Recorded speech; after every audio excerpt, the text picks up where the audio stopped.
Assalamualaikum warahmatullahi wabarakatuh. Kita lanjutkan untuk perencanaan struktur ya.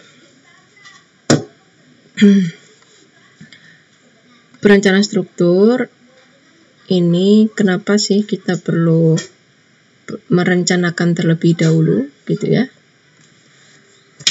Pada dasarnya merencanakan struktur pada sipil itu merupakan perpaduan antara seni dan ilmu ya.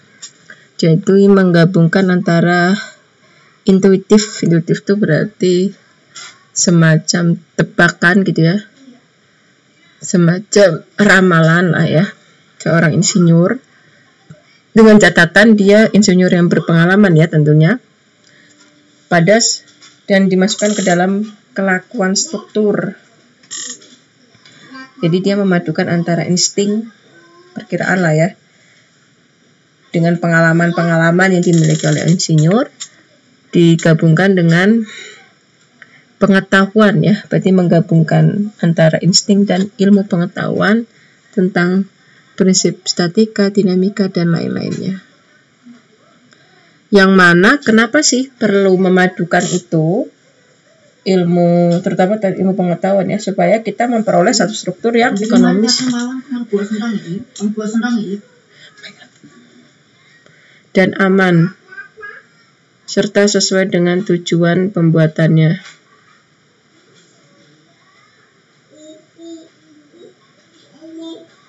Nah, sebelum tahun 1850 kebanyakan zaman-zaman dulu lah ya, itu tuh perencanaan struktur itu lebih bersifat ke seni gitu ya. Jadi zaman dulu kan belum ada SAP ya, belum ada perhitungan gitu ya. Terus gimana perencanakannya, ukurannya gimana? Jadi lebih banyak ya itu mah insting aja gitu ya. Dan dia melihat dari alam sekitarnya gitu ya. Oh bagaimana sih membuat bangunan biar kuat gitu ya. Dengan melihat pohon misalkan, melihat gunung gitu ya. Tanpa harus ada hitungan-hitungan kalau zaman dulu gitu ya. Namun untuk saat ini tentu tidaklah bisa seperti itu ya, karena kita sudah adanya ilmu-ilmu yang berkembang itu sebenarnya ending-endingnya adalah kita menginginkan hasil yang ekonomis, itu yang paling utama sebenarnya ya. Nah, dalam perencanaan prinsip-prinsip yang perlu diperhatikan pada dasarnya bisa aja kalau mau kuat misalkan bikin rumah ya, bikin aja pondasi yang kuat-kuatnya gitu ya, diameter tulangannya yang besar-besar gitu ya. Tapi kan lagi-lagi yang namanya proyek itu pasti dibatasi dengan banyak hal ya, biaya, waktu, tenaga dan sebagainya. Bagi zaman sekarang ya, orang kan pengennya apa?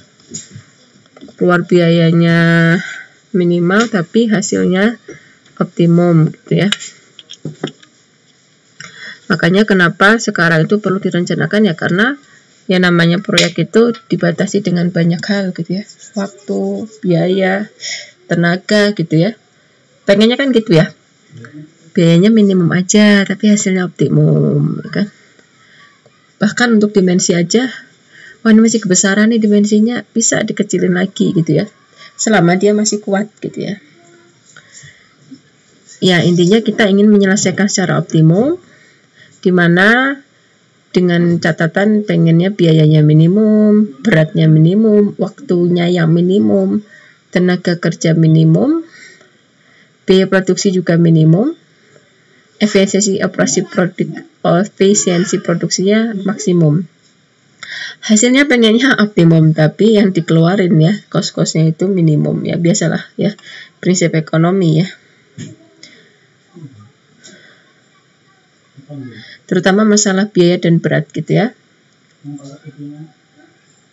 Nah, maka seperti itu dalam merencanakan itu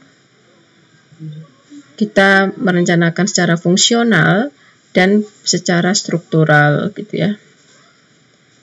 Kalau fungsional itu adalah untuk menyediakan ruang kerja, jarak yang memadai, menyediakan ventilasi, pendingin ruangan, transportasi yang memadai, penerangan yang cukup, arsitektur yang menarik gitu ya. Kalau struktur lebih ke tata letak dan ukuran elemen struktur. Misal saat perancangan gitu ya, penetapan fungsi harus dipenuhi oleh struktur. Konfigurasi strukturnya pra-perencana, penataan letak elemennya agar sesuai dengan fungsi dalam langkah 1 tadi yang di atas. Penentuan bebannya, pembebanan ya, ini akan kita bahas nanti. Pemilihan batang pra-rencananya, unstruknya, analisa strukturnya, dievaluasi. Kalau belum mencapai ya kriteria 1-6 ya berarti harus dilakukan perencanaan ulang. Endingnya adalah kita akan memperoleh penentuan optimum. Seperti itu. Nah, di materi ini kita akan bicara tentang beban kerja. Pada struktur maksudnya ya. Nah, penentuan beban kerja itu sebenarnya tidak selalu bisa tepat ya kita lakukan gitu ya. Jadi memang kalau di sipil ini lebih banyak sifatnya itu pendekatan lah ya, empiris. Ya karena kita beban mati, misalkan nanti ada yang namanya beban mati, beban hidup ya. Itu semua kan kita merencanakan ya, artinya kita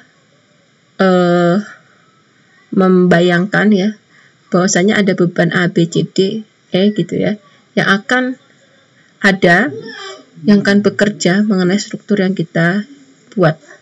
Yang mana itu kan masih perencanaan, tidak pasti gitu ya. Nah, di sini makanya kita akan membahas macam-macam beban yang umum yang kita gunakan pada perencanaan struktur ini. Yang pertama adalah ada namanya beban mati. Beban mati itu namanya beban mati, maka dia bekerja akibat gravitasi yang tetap posisinya. Kenapa disebut beban mati? Karena dia bekerjanya terus-menerus dengan arah ke bumi. Jadi sampai ke bumi tempat sudah didirikan ya. Dia tidak bergerak, ya, nggak bisa dipindah-pindah. Prinsipnya gitu kalau beban mati itu. Contohnya apa? Pipa air kan nggak mungkin dipindah-pindah ya pipa air ya. Listrik, AC, lampu, penutup lantai, plafon, genteng kan nggak pindah-pindah.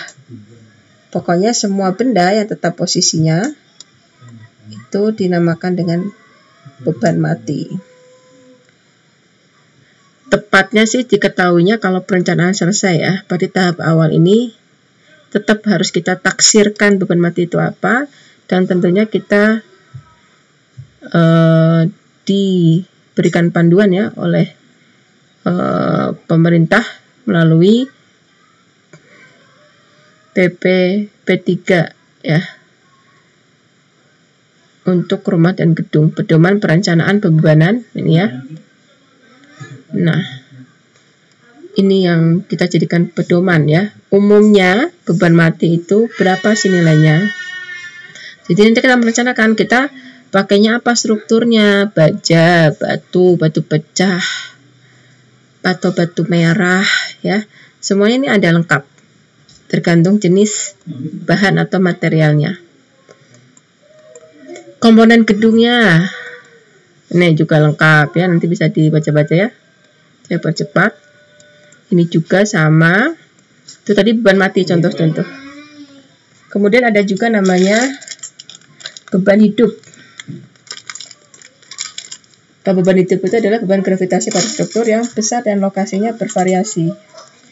Jadi dia bisa pindah-pindah. Kalau beban mati tadi kan dia tidak bisa pindah-pindah, nggak bisa dipindah-pindah.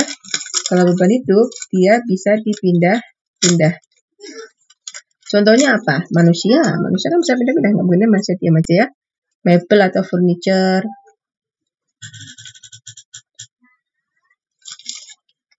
Peralatan yang bisa dipindah-pindah. Kendaraan.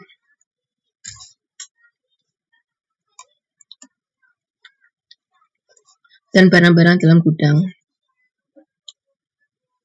Nah, meskipun beban hidup itu kadang ada yang jadi permanen juga, ada juga yang hanya sebentar aja gitu ya. Karena beban hidup ini lebih kompleks ya, suka diketahui, maka memang lebih susah dibandingkan dengan beban mati.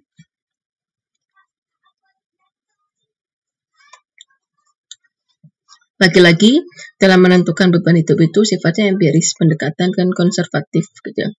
Dan berdasarkan pada pengalaman gitu ya dan kebiasaan.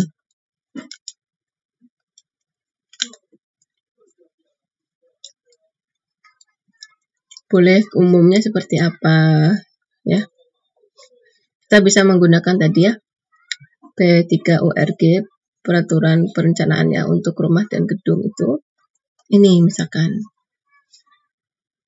lantainya untuk apa nih? Tempat tinggal, gedung, toko, pabrik, sekolah. Nah, ini nanti jelas semuanya ada. Umumnya seperti itu. Lantai gedung untuk balkon-balkon gitu ya. Minimal beban hidup itu adalah kita ngambilnya 100 kg per meter persegi.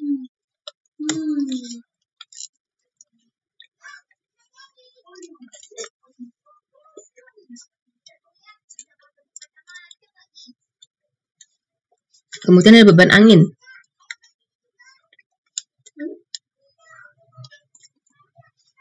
Pada umumnya semua struktur itu pasti memikul yang namanya beban angin ya. Terutama bangunan atap, ya kan? Atap itu pasti kena angin ya. Apalagi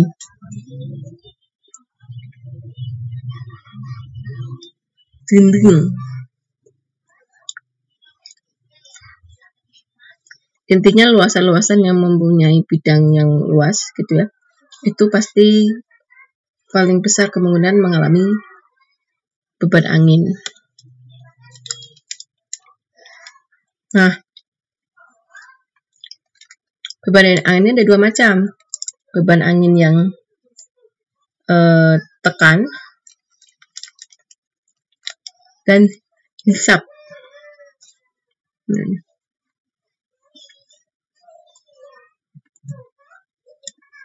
Maka nanti kalau Anda mungkin udah belajar SAP ya, kalau masukin beban angin itu kan ada dua macam.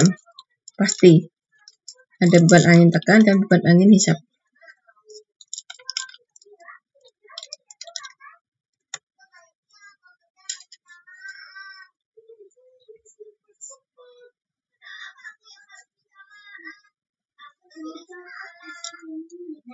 Di setiap wilayah beban anginnya beda-beda. Jadi kalau angin itu lebih dilihat dari posisi struktur itu di mana gitu ya. Tepi laut kah atau daerah biasa kah di dataran rendah dan sebagainya. Nah, ini rumusnya ya. P sama dengan V kuadrat per 16. Beban sama dengan kecepatan angin kuadrat dibagi 16.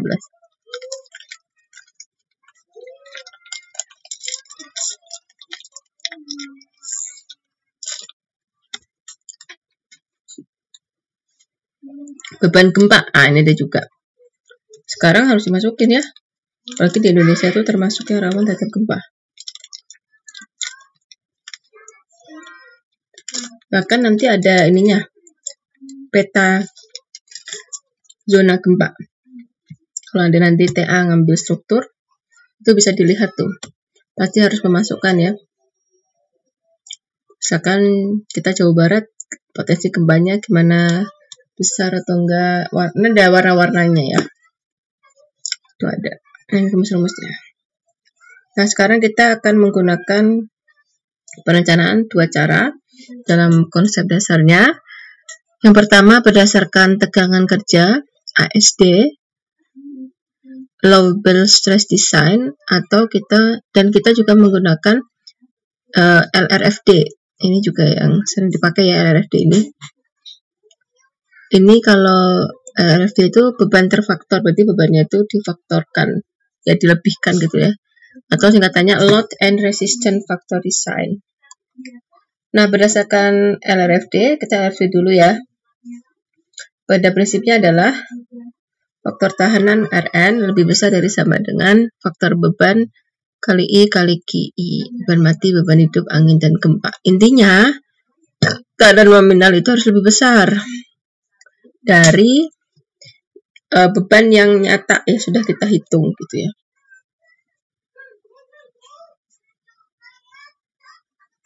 Nah, kombinasi bebannya macam-macam. Nah, kombinasinya seperti ini. Jadi berdasarkan data yang diketahui ya. Yang pertama, kalau kita punya beban mati, maka dia harus difaktorkan dengan 1,4. Prinsipnya kalau beban itu harus digedein. Jadi makin besar kalau merencanakan ya. Tapi kalau kekuatan harus diturunin. Semata-mata itulah untuk apa? Keamanan, safety. Jadi kalau beban jangan diturun-turunin, harus sebesar mungkin justru digedein ya.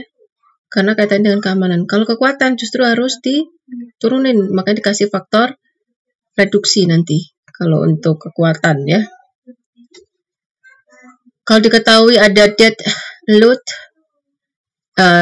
mati, live load, kemudian ada angin atau beban hidup, maka bukan angin ya, maaf, beban hidup, maka rumusnya ini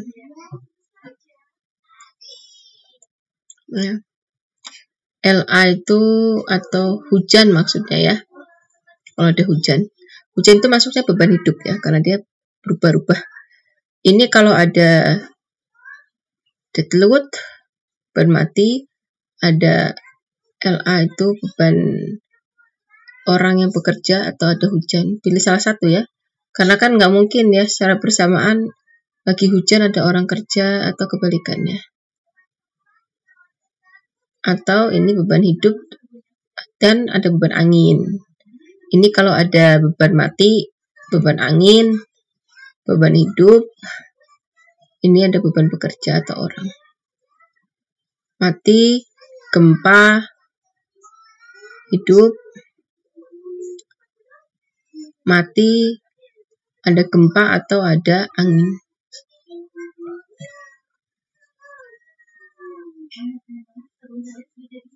Nah, dengan catatan di sini, kan di situ kan ada rumus ini ya. Ini tuh semacam faktor bebannya pada beban hidup. Catatannya adalah faktor beban hidup itu 0,5 apabila beban hidupnya kurang dari 5 kilopascal. Dan faktor beban hidup nilainya 1 apabila beban hidupnya lebih dari 5 kilopascal. Itu kemudian, nah kalau misalkan di dalam bebanan itu untuk garasi parkir nilainya 1 gitu ya, dengan catatan nilai beban hidupnya harus lebih dari 5 kilopascal. Untuk faktor tahanannya itu macam-macam berdasarkan komponen dari struktur itu.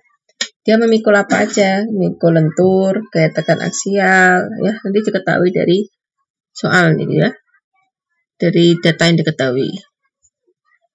Lentur atau geser, tarik, tekan, strukturnya komposit atau disambungan baut ya, masing-masing memiliki faktor tahanan yang berbeda-beda. ASD kita skip dulu ya, kita fokus ke LRFD aja.